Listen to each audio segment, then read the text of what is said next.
Hello అండి. First time మన channel చూస్తుంటే సబ్స్క్రైబ్ చేసుకోవడం మర్చిపోవద్దు. వీడియోలోకి వెళ్ళినట్లయితే దీప, కార్తీక్ ఇద్దరూ మాట్లాడుకుంటూ ఉండగా ఇంతలో దశరథ్ వాళ్ళ దగ్గరకు వచ్చి జరిగిన దానికి నా భార్య తరపున నేను క్షమాపణ అడుగుతున్నానని చెప్తే, అసలు ఏమైందని ఇప్పుడు నువ్వు మమ్మల్ని సారీ అడుగుతున్నావు మామయ్య? మంచి వాళ్ళు చెడు చేయాలనుకున్నా అది మంచి జరుగుతుంది.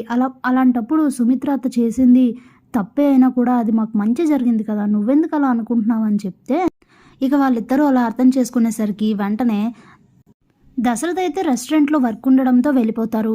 ఇక వీళ్ళు ముగ్గురు మాట్లాడుకుంటున్న మాటలు దూరం నుంచి సుమిత్ర వింటూ ఉంటుంది. ఆ డిస్కషన్ అయి వెనక్కి తిరిగేసరికి సుమిత్ర వెనకే జ్యోత్స్న ఉంటుంది. జ్యోత్స్న కూడా ఈ మాటలన్నీ వింటుంది. ఇక జ్యోత్స్నకి దొరికిందే ఛాన్స్. సుమిత్ర మైండ్ని అయితే ఫుల్గా పొల్యూట్ చేసేస్తుంది. చూసావమ్మా మీ డాడీ ఏం చేశారో? నువ్వు చేసింది అసలు తప్పే కాదు, ఏమైంది ఇప్పుడు తప్పే ఉంది అందులో? నువ్వు నా కోసం చేసావు, నువ్వు నా కోసం ఇంత చేసావు, కానీ డాడీ ఏ రోజైనా నా కోసం ఆలోచించారా? కనీసం నీ కోసమైనా ఆలోచించారా? అంటే ఆ దీపకి వెళ్ళి డాడీ సారీ చెప్పారంటే డాడీ దృష్టిలో నీకన్నా దీపే ఎక్కువ కదా. డాడీ ఎప్పుడు ఇంతే, తన చెల్లెలు పిల్లలే మనకన్నా ఎక్కువ, ఎప్పుడు మన గురించి ఆలోచించరు అని చెప్పి ఫుల్గా రెచ్చగొడుతుంది. ఇక మాటలకి చాలా కోపం వస్తుంది సుమిత్రకి. నిజమే కదా అని అనుకుని చాలా కోపంగా పైకైతే వెళ్ళిపోతుంది. అప్పుడే జ్యోత్స్న, ఈ ఛాన్స్ నాకు బాగా దొరికింది, మమ్మీని పూర్తిగా నా వైపు మార్చుకునే అవకాశం దొరికింది, అలాంటప్పుడు దాన్ని ఎందుకు వదులుకుంటాను? మమ్మీ నా వైపు ఉంటే మిగతా వాళ్ళందరితో ఒక ఆట ఆడుకుంటాను చూడు అనుకుని మురిసిపోతూ ఉంటుంది. ఇక అలానే 2 రోజులు గడుస్తుంది. సుమిత్ర, దశరథ్ అయితే ఇద్దరూ మాట్లాడుకోరు, ఒకరిపై ఒకరు చాలా కోపంగా ఉంటారు. సుమిత్ర జ్యోత్స్న అన్న మాటలన్నీ గుర్తు చేసుకుని, నిజమే ఆయనకు చెల్లెలంటేనే ఎక్కువ, నా గురించి పట్టింపు లేదని అనుకుని ఇక తనైతే చాలా ఎక్కువ కోపంగా ఉంటుంది దశరథ్పై. ఇక 2 రోజుల తర్వాత సుమిత్ర గుడికైతే వెళ్తుంది. ఇంట్లో జ్యోత్స్న, పారిజాతం కూడా ఉండరు. ఇదంతా మంచిగా జరుగుతుంది, హ్యాపీగా ఉంది, సెలబ్రేట్ చేసుకోవాలని చెప్పి వేరే ఏదో రెస్టారెంట్కి వెళ్తారు. ఇక గుడికి వెళ్ళిన సుమిత్ర దగ్గరికి దశరథ్ అయితే వెళ్తారు. అసలు అక్కడ కూడా సుమిత్ర మాట్లాడకుండా పక్కకు వెళ్ళిపోవాలని చూస్తే, ఒక్క నిమిషం ఆగు సుమిత్ర, నువ్వు నాతో రా అని చెప్పి దేవుడు ముందుకు వెళ్ళి అక్కడ నిల్చోబెట్టి, ఇక్కడ అడుగుతున్నా, నీ మనసు ఏదైతే చెప్తోందో అదే నాకు చెప్పు, నీ మనసులో ఏముందో అదే నాకు నిజం చెప్పు. ఏ రోజైనా కాంచనని వేరుగా, నిన్ను వేరుగా చూశాను? నీకన్నా ఎక్కువగా కాంచనని గౌరవించానా? మిమ్మల్ని అందరినీ సమానంగానే చూసానా లేదా? నిన్ను ఏ రోజు అర్థం చేసుకోలేదా? పెళ్ళయ్యాక చాలా రోజుల వరకు మనకు పిల్లలు లేరు, మరి అలాంటప్పుడు నిన్ను ఏ రోజైనా ఏ మాటైనా అన్నానా?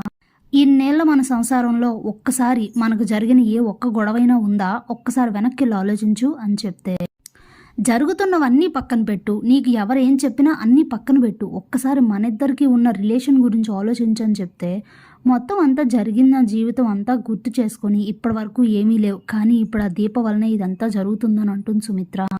లేదు సుమిత్ర, నువ్వు దీప మీద ఉన్న కోపంతో అలా ఆలోచిస్తున్నావు, కానీ సరే ఆ కోపాన్ని అలానే పక్కన పెట్టు, కానీ నువ్వు ఒకరి మెడలో పడాల్సిన తాళిని తీసి దాచేసేంత అలాంటి వ్యక్తిత్వం నీది కాదు, మరి ఎందుకు అలా చేసావు అని అడిగితే, ఇక దశరథ్ అడిగిన మాటలకి కరిగిపోయి, నా కూతురు కోసం అలా చేశాను, ఈ ఇంట్లో జరిగితే నా కూతురు శుభకార్యమే జరగాలి తప్ప ఆ దీపకి సంబంధించిన కార్యం జరగడం నాకు ఇష్టం లేకే అలా చేశాను, అది తప్పే, కానీ ఆ సందర్భానికి నాకు అలానే అనిపించింది, దీప మన ఇంట్లో అంత బాగా పెళ్లి చేసుకుంటుంటే తట్టుకోలేకపోయాను, అందుకే అలా చేశానని చెప్తుంది.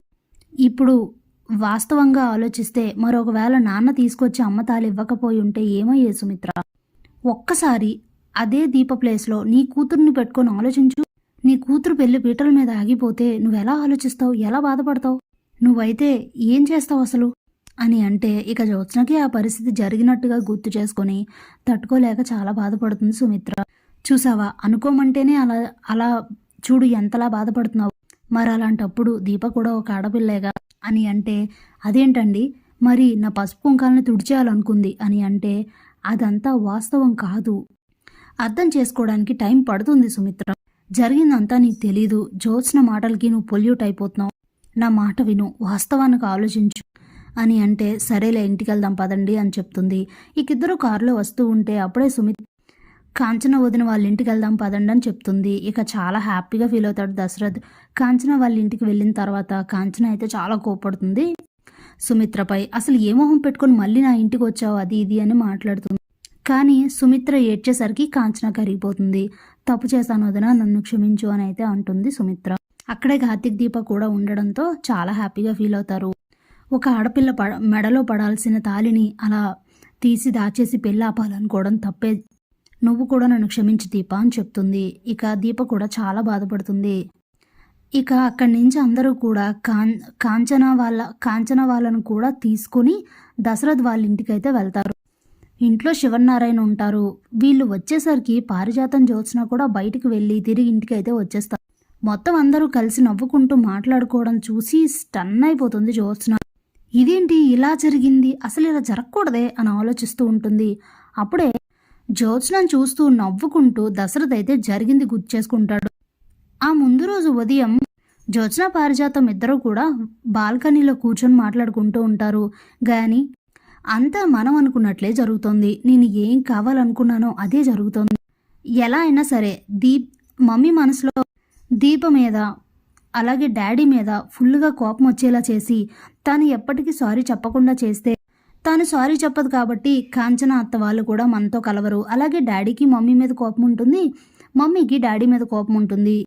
ఈ కుటుంబాన్ని ఇలాగే బాగా విడదీస్తే నేను కోరుకున్నవన్నీ జరుగుతాయి. ఎలా అయినా సరే ఇదే అవకాశంగా తీసుకొని బావ నుంచి దీపని దూరం చేయాలి. కాంచన అత్తకు కూడా దీప వల్లనే మన కుటుంబం అంతా దూరం అయింది అన్న విషయం బాగా అర్థమయ్యేలా చేసి అందరినీ విడదీసి దీపని అక్కడి నుండి ఇంట్లో నుండి తరిమేస్తే తర్వాత బావని పెళ్లి చేసుకొని నేను హ్యాపీగా ఉండొచ్చు. అప్పుడు నేను కోరుకున్నవన్నీ జరుగుతాయి అని అంటుంది. అలాగే మనోరాలా, నువ్వేలా చెప్తే అలానే చేద్దామని చెప్తుంది పారిజాతం కూడా. ఆ మాటలు అయితే దూరం నుంచి విన్న దశరథ్, జ్యోత్స్న చాలా దారుణమైన మనిషి అని తెలుసు కానీ ఇంత దారుణంగా ఆలోచిస్తుందని తెలీదు. పరాయి స్త్రీ భర్తను కూడా కోరుకుంటుందంటే ఈమె అసలు మనిషే కాదు. ఇలాంటిది నా కూతురుగా ఎలా పుట్టింది? ఇలాంటి ఆలోచనలు అసలు ఉండడమే తప్పు. అప్పుడు ఏం చేయాలి అని ఆలోచిస్తూ ఇక అక్కడి నుంచి వెళ్ళిపోయి ఒక రోజంతా తీవ్రంగా ఆలోచిస్తే, ఫస్ట్ నుంచి పెళ్ళైనప్పటి నుంచి సుమిత్ర మనసు ఏంటో దశరథ్కి తెలుసు కాబట్టి తననైతే చాలా జాగ్రత్తగా మాటల్లో పెట్టి మాయ చేసి తన మనసు అయితే మార్చి మళ్ళీ నార్మల్ స్థితికి తీసుకొచ్చి కాంచనకి తనే వెళ్ళి సారీ చెప్పేలా చేస్తాడు దశరథ్. జరిగింది గుర్తు చేసుకొని సంతోషిస్తూ ఉంటే జ్యోత్స్నకు మాత్రం లోపల బుర్రలో నరాలైతే తెగిపోతూ ఉంటాయి. Thanks for watching.